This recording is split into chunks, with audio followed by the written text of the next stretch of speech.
You ask Tiger to solve. This deals with linear equations with one unknown. The final result is a=1. Let's solve it step by step. Simplify the expression.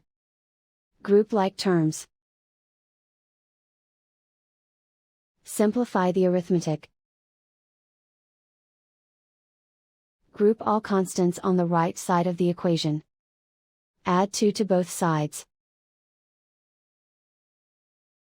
Simplify the arithmetic.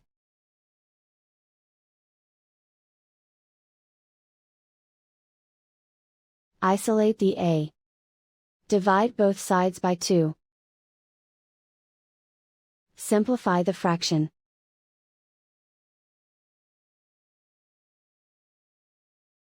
And so the final result is a=1.